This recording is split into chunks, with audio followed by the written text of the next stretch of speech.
ye no mama na da bokrata no aba nti ebebo so tewtewa ma we bra ye besan akwa ase north na eye tima akopiem wo hodom no wo mo ebetena se na eye enkobo no ahyase se wonim se nra na both political parties ni na obia ewie ne campaign ene ade na mede wo ahyase e wo daily guide wo krata yi mu a na sempa ye se na no memenda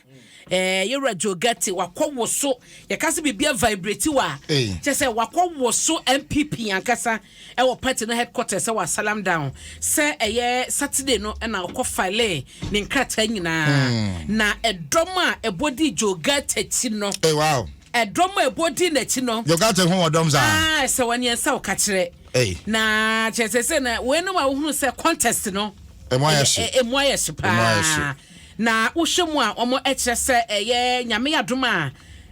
June 24th ni je se hyehyɛ ahodo ampanyifo no nyina edigu akwan so no na papa eye memenda na okoye okofile ne de na nyo no nko a na okoye no nipa dodoɔ ye omo nyina tenachi a wo mo soso wonsusue se wo ba obetumi aboa party no wo mo eka ho ko bi sanso na eye ne yire ya ono eye lawyer ni lawyer efua gate wono so ekobi wo hwemo mo chese party no waye member wo since 1992 eye o mampani akufo adokronpo ne team a wo mo edi nanim ya na era Philip Addison eka ho jogati ni Alex Kweno mu nyina no ne chese mami eka ho bi enti onye nipa foforo e wo party nim na woka edoma ekoka era jogati ho e ma no ekofale ne nkrata no party ma bebre na so e na edi akire na okasa na brother ne nkrata akoma wie ye no e no chese na ne sodi hu na owo edema oman no eso na de obeka no ene se party man anyini ntum na omoma no sa akwanya no sanse ode kroye na ebeba na sa kroye no ene betumi aboa asesa oman Ghana ye dachen ene de ye hwanim so yensa ebeka ho asam e wo ha pepepa wo saka delegate betumi akenkan bi dia mame na wo hwe kratafa etoso ensia so a we no eyara ho semane sa asempa so kai maadwoa maadwoa me kai ne pa wo kai maadwoa ya post ni dem ebo ni tuo eku no yayaya ewo eye ni fie wadum kumase bese na wotwe kakra ni enu wo chese nano memenda ene enra na wo pe abawo ye ti krakra kata na ti krakra ne di ankasa eye Victoria Dapa ya dodo na efe no maadwoa na omode no ekọ ni kromo konkomu ase ye no ewo kumase nano memenda eno mkope no krabre na abaye yi chief inspector we cry inspector Chumasi na ebo ni tuo ya yakasa nipa woku no oguso agina emranima emrane no edi na se drama kwaso ho no mo nipa ekọ dompem wo adum ho no Sena madwa ho odom no bibisa se ana kwanye fa so ma madwa afri mu ene se de ne ho sembeje Ghana nyina faye no kese wonya babi ponado na yasi wasempa drum kese wontumi kontumi ma bro ma amu so wadaka ni ma omode kọ no enipani womo aye piomoto fom ye piomoto fom womo omubu faso eni ade na ekwowi achi kwa na beto dwa ese driver ni na ochi hese no omo eka che ne se onkon kakra se de beye na enipa dodoa na abodompem wo honom no obi ho nkoka enkoba se obi ye de kana pie obi atofom na se kana akofa obi na so nti nanom mendade majo nya doma kasa ewo honom na katafetu sunsia ya no na omochese vice president Alhaji Dr. Mamudu Baumia ya ono aso ekoprebie ehwese party ma ebeto obayi no no atu franka ediama MPP amanyoko no wabomodin edia so akobofom ama ye kase no 2000 acre na womo ediasi hon ma womo eso mo eba besi Integrated Community and Empowerment Center ediama nipa binuma womo edidem ewo omayimo no mo besi ediama womo ewo agotokope ese no ano sa ne ka no agotokope ewo ningo pram mansini mu ewo kaimatami mu kope omo kan kope eno ya awana mo ya kope medas yen dia nke ka ne fe enti no eno ne de wo ha sei enti wo mo se we no Sem Ability Village bia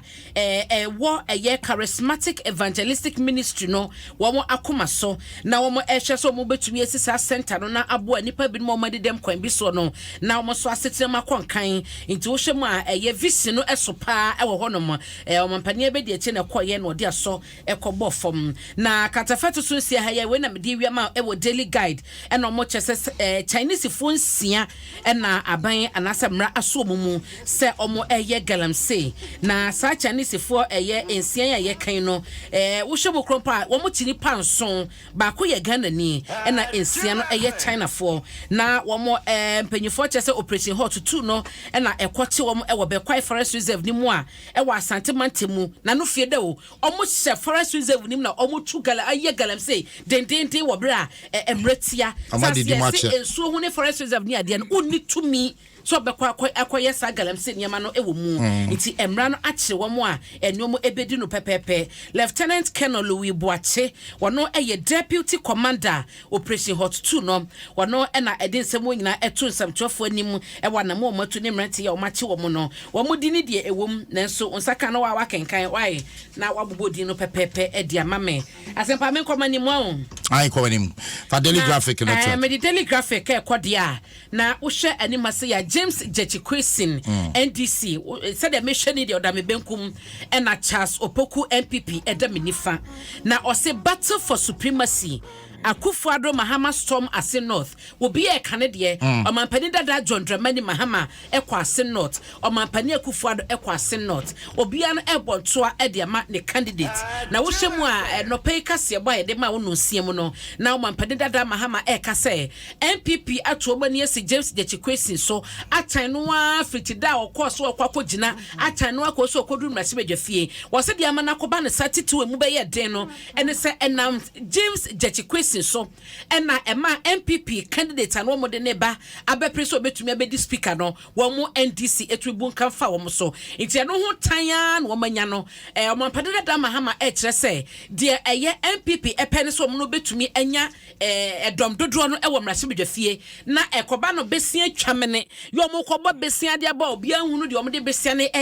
na chese oma have om we ene omde koya na ye no magye tum na mom no se bia bekwa akoba se wo mo ne NDC etese aso omo abo no pepepe na obi ntumi mu nka mo fa no yonkosunti no eno ma yo ma dwan so mo de omani ebesi James Jechikwesin hom eno nti no omampani Dada Mahama se omanfo e wa se not ento obanfama NDC eni James Jechikwesin na omo nkyere MPP amanyoko no bibi kakra bi na omo hunu se wo ye party na omanfo nya botre to abama na abetena so a ubeye dwuma na wonya no basabia anya no troka enwie sa meka twom so mo to aba ema obiem eno eni asama aba omampani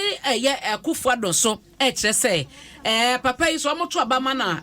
na SHS na wo free Supreme Court do High Court obesan fi High Court akwa Appeals Court na wono akasa onye focus emfa nya nadwuma wo se emra na ema secondary wobode ne kwoto mu ewo eniema bia na keka akwowie de James Jechikwesin enam so a ede ne kwowie no sesa mra ne yesesa no emra no gusu wo honom enti omanfo no ento aba ema chasopoku sansa wono na obetumi ne mampani adwuma fafa wono na betumi di mpuntuo papa abra omanfo a wo ewo Ase North abato empesua so eno so eda ha sei na Dr. Baumia ya wode aso akobofom ama Ability Village omo be hyase asie no eno so eda ha na wo semba kwa daily graphic adiaba asempa daboase